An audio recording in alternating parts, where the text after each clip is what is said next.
effort they put in out there, staying ready. Just what does it say about the culture of this team when it does feel like every guy, no matter where they are on the lineup chart, kind of feels like they're involved and could get the call at some point?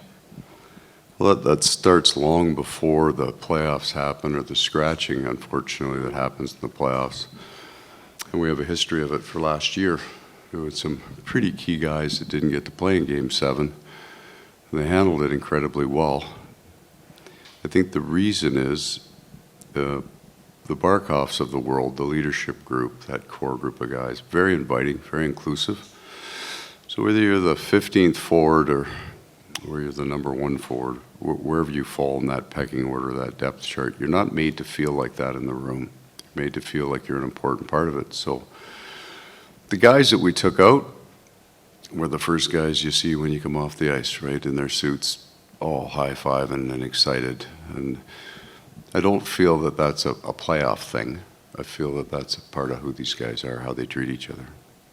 Yeah, and you kind of touched on it, but the appreciation that the room did have for your fourth line last night, you see Brad giving no sec the game talk and all that, just to see that trickle down and just to see the outward expression of gratitude they have for them, just what that means for the group and for that line in particular.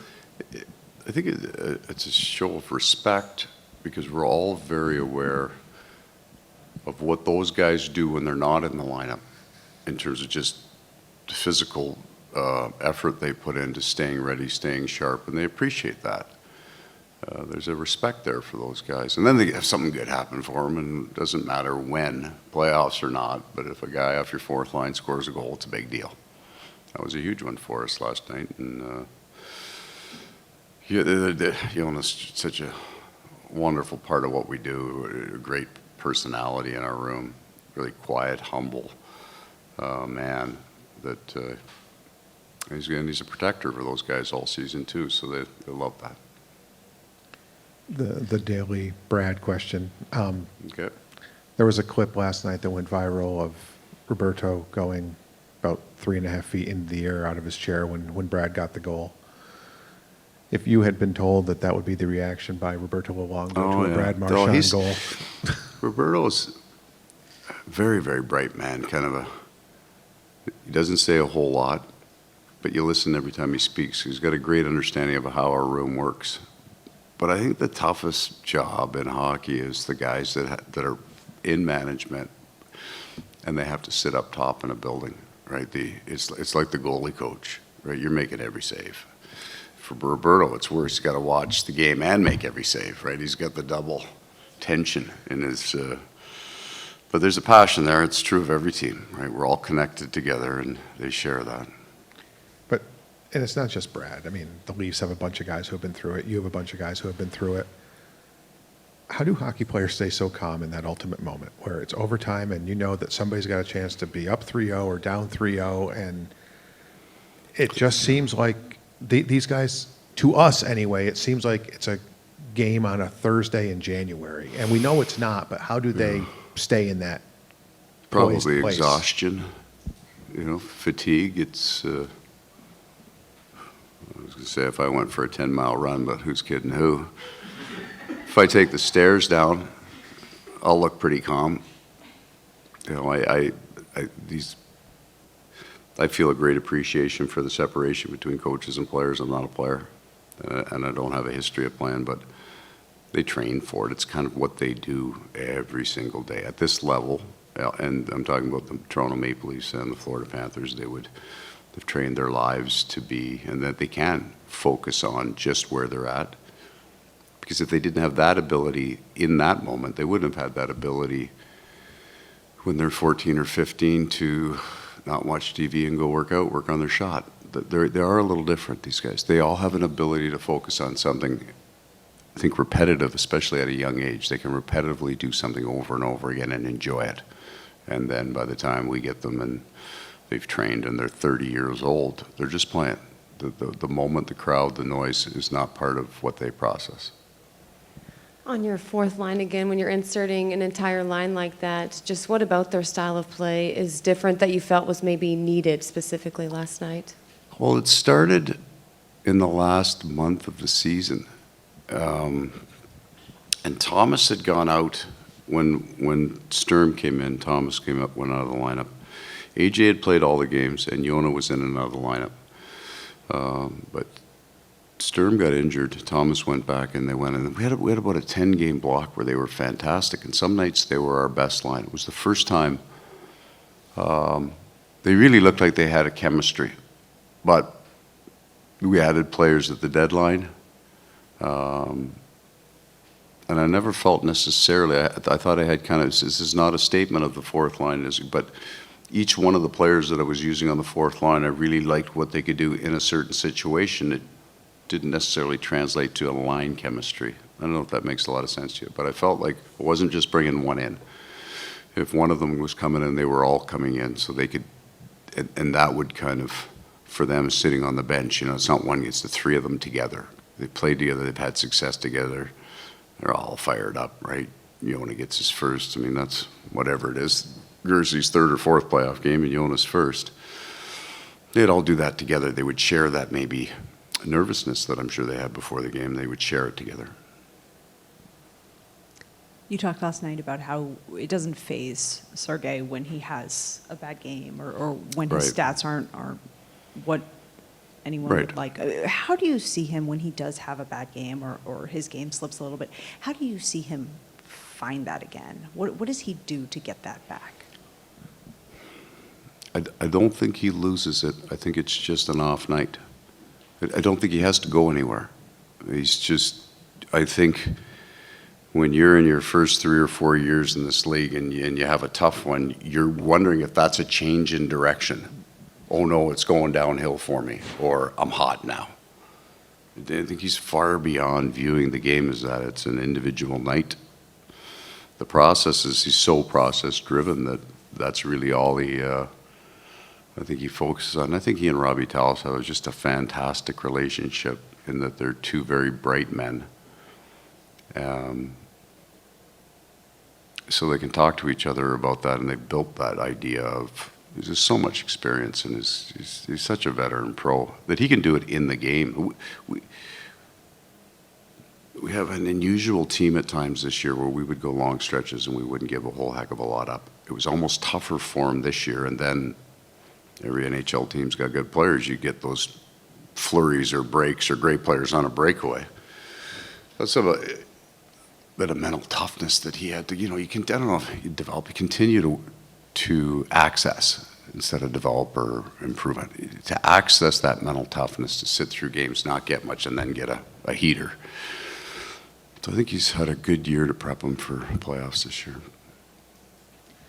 Paul, I know you mentioned the impact that a Barkov can have on guys who are scratched and not playing just to keep them engaged, but what's your process as a coach with those players? Is it different than how you work with everyone else to keep them motivated? It can be, if based on the personality type. So I've taken guys out of the lineup weren't very happy before in my career. Not here, actually. I mean, I've had, back in the day, there used to be the mindset your fourth line was usually older. There were no kids on your fourth line. Back when there were revocable waivers, right? That management, you lose 2 in a row, somebody went on waivers. Honest to God, right? And then they get claimed, and then you'd say, no, just kidding. But the idea was, you never make it easy on a coach to take you out of the lineup. So I have more than one exceptionally heated conversation after pulling a guy out. That game has changed, right? And then I guess you don't try to start your relationship with a player in the playoffs where hey, I got to take you out. I've had some tough ones. Taking Nick Cousins out of the lineup last year was very, very difficult for me. Because he played so hard and battled so hard. We needed a different structure. And that one was probably, he handled that so well. Much different than would have been handled 30 years ago. He handled that so very, very well. You just try to have enough of a relationship with him at the end. And I guess I would say I deliver the hard news first. You're out tonight. In the playoffs, I'm not going through the long list of the reasons that you're out. right? That would be the difference. I would tell a guy in the regular season, look, these last 3 games we've talked about, I need more here, more. Or it's just, hey, I want a different look on my fourth line. So I don't take them through. There's no failure in the past. We've already done the video that we have to say, you're coming out tonight.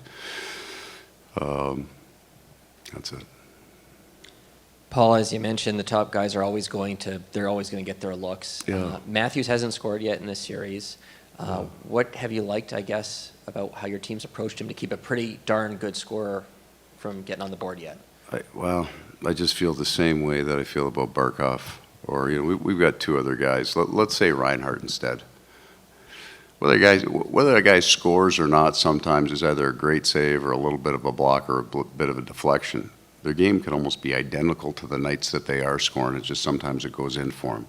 And I would say that's different than a guy on the fourth line, where you'd say sometimes it goes in for him. Well, that's happenstance. The guys who score in the 50s or 60s, they're getting their looks. They're getting the same shots. Rhino's had a bunch he's missed. Austin Matthews, I feel the same way. When I watch the video, he's got the puck on his stick. I'm not feeling very good about it behind the bench. It doesn't go. I feel a lot better about it. It's just opposite emotions with Sam Reinhart. He cracked that bar last night on the power play. They're playing the same game. It's inevitable for both players. They're both going to score.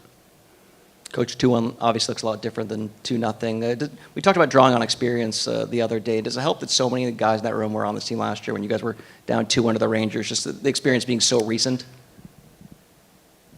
Yeah, it should. But every playoff series is different. It's got a different feel. And I'm not a big believer in momentum, or we would have lost that game 60-0 based on the first minute last night, right? So 4 or 5 minutes in, it looked like we might lose it 30-0. So I'm not a big believer in that. I do feel that in that game, the pressure is on our team. Because at 3-0, you feel differently today. We're having a whole different set of conversations. And just on one win, 1 loss. So now I think that goes back to being flat on both teams. I don't think there's a pressure advantage for either team in Game 4. Well, the game is obviously generational. It's not uncommon to see sons playing the game that their fathers were elite at. Mm-hmm. And even in your own family. I mean, Jake's in the game. Yep. Why do we see so much of this in hockey? And have you ever talked to Matthew about what it's like to wear that name? Knowing, I mean, he's obviously a star in his own right, but No. it had to be difficult for him at one point in his life, I would think, to have that expectation. How do guys deal with that? I don't know that idea, and part of it is I never played, and neither did my kids. So we had to find the first answer is there's lots of different ways to love this game, and you don't have to be a player. I think it's probably more difficult for a young man to follow his father when he was a star. I think that's got a whole set of challenges, and you have to be elite at your game.